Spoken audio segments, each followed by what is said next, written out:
오늘 이 아침 하나님께서 주시는 말씀 요한복음 14장 1절에서 14절 말씀, 하나님 말씀을 한 절씩 교독하겠습니다. 너희는 마음에 근심하지 말라. 하나님을 믿으니 또 나를 믿으라. 내 아버지 집에 거할 곳이 많도다. 그렇지 않으면 너희에게 일렀으리라. 내가 너희를 위하여 처소를 예비하러 가노니 가서 너희를 위하여 처소를 예비하면 내가 다시 와서 너희를 내게로 영접하여 나 있는 곳에 너희도 있게 하리라. 내가 가는 곳에 그 길을 너희가 알리라. 도마가 가로되 주여 어디로 가시는지 우리가 알지 못하거늘 그 길을 어찌 알겠사옵나이까. 예수께서 가라사대 내가 곧 길이요 진리요 생명이니 나로 말미암지 않고는 아버지께로 올 자가 없느니라. 너희가 나를 알았다면 내 아버지도 알았으리로다. 이제부터는 너희가 그를 알았고 또 보았느니라. 빌립이 가로되 주여 아버지를 우리에게 보여주옵소서. 그리하면 족하겠나이다. 예수께서 가라사대 빌립아 내가 이렇게 오래 너희와 함께 있으되 네가 나를 알지 못하느냐. 나를 본 자는 아버지를 보았거늘 어찌하여 아버지를 보이라 하느냐. 나는 아버지 안에 있고 아버지는 내 안에 계신 것을 내가 믿지 아니하느냐. 내가 너희에게 이르는 말이 스스로 하는 것이 아니라 아버지께서 내 안에 계셔 그의 일을 하시는 것이라. 내가 아버지 안에 있고 아버지께서 내 안에 계심을 믿으라. 그렇지 못하겠거든 행하는 그 일을 인하여 나를 믿으라. 내가 진실로 진실로 너희에게 이르노니 나를 믿는 자는 나의 하는 일을 저도 할 것이요 또한 이보다 큰 것도 하리니 이는 내가 아버지께로 감이니라. 너희가 내 이름으로 무엇을 구하든지 내가 시행하리니 이는 아버지로 하여금 아들을 인하여 영광을 얻으시게 하려 함이라. 내 이름으로 무엇이든지 내게 구하면 내가 시행하리라. 아멘. 오늘부터 다시 요한복음 말씀을 시작하게 됩니다. 오늘 말씀을 보면은 예수님께서 잡히시기 전날 밤에 제자들에게 하셨던 말씀으로 시작하고 있습니다. 1절을 보면 이렇게 시작합니다. 너희는 마음에 근심하지 말라. 하나님을 믿으니 또 나를 믿으라. 우리가 같이 한번 해보겠습니다. 너희는 마음에 근심하지 말라. 하나님을 믿으니 또 나를 믿으라 했습니다. 예수님께서는 제자들을 향해서 마음에 근심하지 마라 라고 격려하면서 말씀하십니다. 예수님께서 왜 이렇게 제자들에게 말씀하셨을까요? 아마도 예수님께서 제자들의 얼굴 표정 속에서 근심하고 있는 것들을 보았기 때문이 아니겠습니까? 전혀 제자들의 얼굴에서 그런 근심이 느껴지지 않는데 왜 이렇게 말씀하셨겠습니까? 그렇다면 왜 제자들은 마음에 근심이 있었던 것일까요? 오늘 본문의 앞부분을 보시면 13장 말씀에서 우리는 그 이유를 찾을 수가 있습니다. 우리 같이 한번 보겠습니다. 요한복음 13장 21절 말씀을 보면 같이 보겠습니다. 예수께서 이 말씀을 하시고 심령에 민망하게 증거하여 가라사대 내가 진실로 진실로 너희에게 이르노니 너희 중 하나가 나를 팔리라 하시니. 무엇입니까? 제자 중에 하나가 바로 나를 팔 것이다, 이 말씀을 그 자리에서 하셨던 것이죠. 그러니 어떻게 제자들이 수군수군하면서 놀라지 않을 수 있었겠습니까? 뿐만 아니라 13장 38절 말씀도 같이 한번 보겠습니다. 예수께서 대답하시되 네가 나를 위하여 내 목숨을 버리겠느냐? 내가 진실로 진실로 내게 이르노니 닭 울기 전에 네가 3번 나를 부인하리라. 제자 중 한 명이 나를 팔 것이다 말과 더불어서 또 이렇게 말합니다. 베드로야, 네가 닭 울기 전에 내가 나를 3번이나 모른다고 부인하게 될 것이다.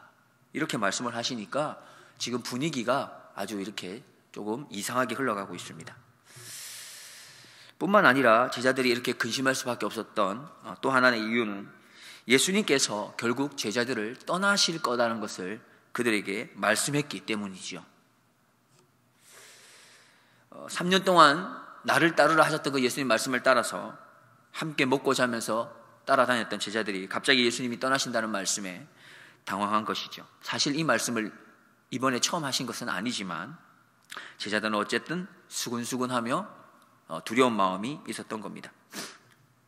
예수님께서 떠나신다는 것은 사실은 예수님께서 이 땅에 오신 궁극적인 일을 하시기 위함입니다. 그 길을 가시기 위함이죠. 예수님의 궁극적인 일이 무엇입니까? 바로 십자가이며 또한 부활이고 그 이후에 있을 승천의 길을 말씀하는 것입니다. 이 길은 구원의 역사를 이루는 과정이었지만 당시 제자들은 믿음이 없었기 때문에, 무지했기 때문에, 영적으로 무지하여서 제자들은 마음에 근심을 가지고 있을 수밖에 없었습니다. 이렇게 마음에 근심으로 가득 차 있는 제자들을 향해서 예수님께서 말씀하십니다. 너희는 마음에 근심하지 말아라. 하나님을 믿으니 또 나를 믿으라. 이렇게 말씀하십니다. 우리가 마음에 근심하지 않아야 되겠다라고 결단해 보았을 겁니다. 근심은 좋지 못한 거야. 걱정하고 불안해하는 것은 그리스도인 믿는 자가 가져서 될 만한 모습이 아니야 라고 생각하고 그렇게 살려고 노력해 보셨을 겁니다. 그러나 그것이 또한 쉽지가 않지요. 그래서 오늘 예수님께서 우리에게 근심으로 인해 점점 죄악에서 사로잡혀서 헤어나오지 못하는 그런 인생을 살지 않도록 하시기 위한 귀한 방법을 알려주십니다. 그것이 바로 오늘 1절 말씀, 하나님을 믿으니 또 나를 믿으라 하시는 말씀이죠. 믿음이란 무엇입니까? 이 믿음이라는 것이 바로 근심을 해결할 수 있는 유일한 길입니다. 우리는 누구나 소원이 있죠. 부자가 되고 싶거나 좋은 직분을 얻고 싶거나 이런 여러 가지 소원이 있습니다. 예를 들어 우리가 돈을 많이 버는 게 소원이라고 했을 경우에 그렇게 해서 돈을 많이 벌게 되면 어떻게 될까요? 근심에 사라지십니까? 오히려 돈을 어떻게 지켜야 될지 더 걱정하게 되고 불안까지 가지게 됩니다. 결국 이 소원이라는 것은, 우리가 가지게 되는 이 소원이라는 것은 이루어지기 전에는 불만이죠. 이루어지지 않았기 때문에. 그러나 이루어지고 나면 그것이 또한 불안이 되게 됩니다. 근심이 없어지는 게 아니라 근심의 종류가 바뀌게 될 뿐이죠. 근심을 제거할 수 있는 유일한 길은 믿는 것뿐입니다. 예수님께서 나를 믿으라고 하신 것은 약속을 믿으라는 것입니다. 즉 믿음은 약속의 말씀을 듣고 배우면서 믿음에까지 이르게 되죠. 그래서 믿음은 들음에서 난다 하셨습니다. 우리는 성경을 배우고 예수님의 가래 알아가면서 믿음에 이를 수 있습니다. 그런데 우리가 성경에 관해서 다 알고 예수님에 관해서 다 알아서 믿음에 이르는 것입니까? 우리가 믿는다는 것은 다 깨달아서 믿는 게 아닙니다. 예수님에 대해서, 성경에 대해서 다 알기 때문에 믿는 것이 아닙니다. 우리의 신앙을 한번 돌이켜 보십시오. 우리도 어느 순간인가 다 알지 못하면서도 믿음을 결단하고 선택하게 되었던 것이죠. 사실 이것이 하나님의 은혜 아니겠습니까? 우리가 곰곰이 생각해 보면 우리가 다 알지 못하는 가운데서도 믿음을 갖게 되었는데, 말씀이 모두 이해가 되고 예수님에 대해서 다 알아서 그렇게 우리가 믿음을 가진 게 아니라, 어떻게 보면 말씀을 전해주고 예수님을 전해주는 바로 그분 때문에, 전도자 때문에, 그 전도자를 믿기 때문에 믿음을 선택하게 되는 것입니다.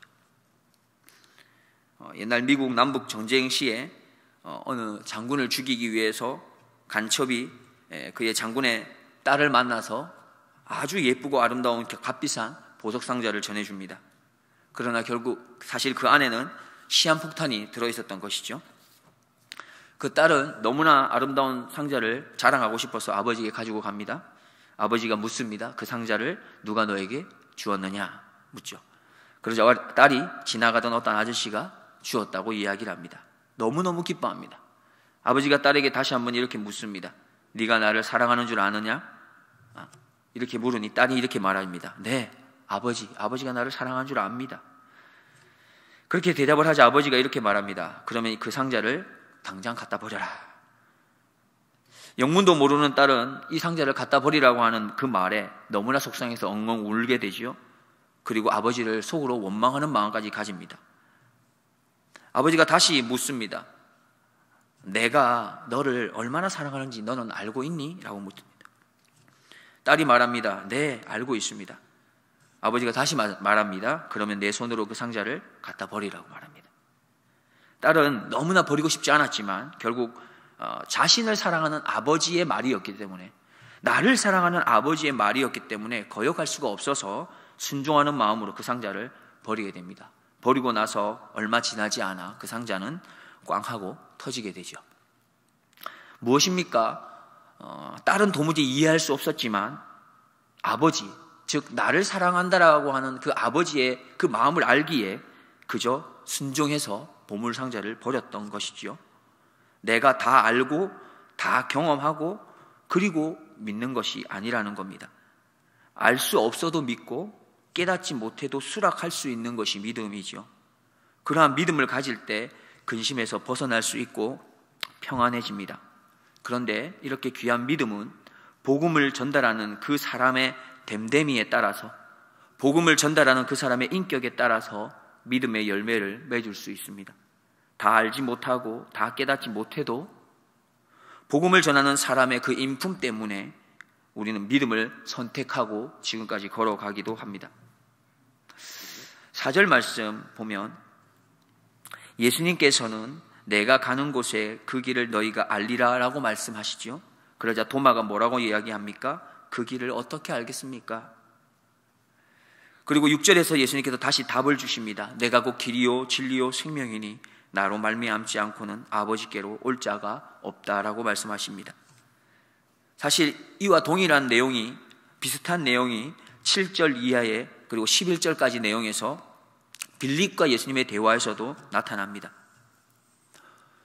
도마도 그렇고 빌립도 질문이 어떻게 여겨지십니까? 도마의 질문이나 빌립의 질문이 조금은 어리석은 질문 같아 보이십니까? 사실 도마나 빌립의 질문은 예수님의 말씀을 믿지 못하는 믿음 없는 질문으로부터 시작됩니다. 그러나 다른 어떤 제자들보다 사실은 나은 모습이라고 여겨집니다. 왜 그렇습니까? 믿음이 없는 질문이긴 하지만 다른 그 자리에 있었던 제자들보다는 좀 더 나은 모습이라고 여겨지는 게 왜 그렇습니까? 자신의 궁금한 것을 예수님께 물었기 때문입니다. 우리의 신앙생활에 아무런 의문이 들지 않으십니까? 예수님의 말씀에 순종하시는 데 있어서 전혀 어려움이 없으십니까? 우리는 도마처럼 빌립처럼 이해가 되지 않으면, 그리고 잘 모르겠으면 하나님께 나와서 물어야 합니다. 이러한 걸음이 있어야 우리의 신앙에 진보가 있는 것입니다. 하나님께 나아갈 때 하나님께서 우리에게 가장 합당한 답을 주시는 것이죠. 하나님께서는 이렇게 말씀하십니다. 구하라, 찾으라, 두드리라. 그때 하나님께서는 문을 열어주신다고 말씀하십니다. 예수님께서는 믿음이 없어서 의문으로 가득하고 두려움과 근심으로 가득해 있는 그런 제자들을 향해서 어떻게 하면 믿음을 가지게 할 수 있을까 하고 그 일에 조금은 힘을 쓰시지요. 예수님께서는 제자들에게 몇 가지를 전달해 주십니다. 2절 말씀에서는 믿음 없는 그들에게 천국의 처소를 예비하러 내가 떠난다. 미래에 대한 희망과 소망을 가지게 함으로써 믿음을 가질 수 있도록 도와주시지요. 11절 말씀에서는 예수님께서 제자들과 함께 있으면서 보여주셨던 예수님의 놀라운 이적과 기사들, 예수님이 하셨던 일들을 생각해보고 믿음을 가지라고 격려하십니다. 내가 너희들과 함께 있을 때 했던 일이 무엇이냐? 병자들을 치유하고 오병이어의 기적을 일으키며 죽은 자를 살리지 않느냐? 그걸 보고 내 말을 믿으라 격려하십니다. 세 번째로 예수님께서는 또 어떻게 내가 너희들과 있으면서 살았는지, 내가 어떠한 모습으로 너희들과 함께 거했는지 그것을 기억하라 하십니다. 나눔과 희생과 섬김과 낮아짐, 이러한 모습으로 너희들과 함께 살았던 나의 삶을 기억하면서 내 말을 믿으라, 그렇게 격려하시지요. 우리는 믿음이 연약한 사람들에게 어떻게 믿음을 세워갈 수 있도록 권면하고 계십니까? 먼저 믿은 우리가 믿음이 없는 사람들을 세워가기 위해 어떠한 권면을 하고 계십니까? 우리는 먼저 하나님 나라에 대한 소망을 전해줄 수 있어야 합니다. 그리고 우리의 삶에 예수 그리스도의 그 모습을 담아서 그들에게 보여주십시오. 바로 이것이 그리스도인의 삶이며 복음의 삶이기 때문입니다. 마지막으로 12절과 14절을 한번 보면 12절에 내가 진실로 진실로 너희에게 이르노니 나를 믿는 자는 나의 하는 일을 저도 할 것이요 또한 이보다 큰 것도 하리니 이는 내가 아버지께로 감이니라. 14절에 내 이름으로 무엇이든 내게 구하면 내가 시행하리라 했습니다. 우리의 믿음이라는 것이 무엇입니까? 믿음은 말씀을 그저 그냥 있는 그대로 믿고 받아들이는 것이지요. 순종하는 것입니다.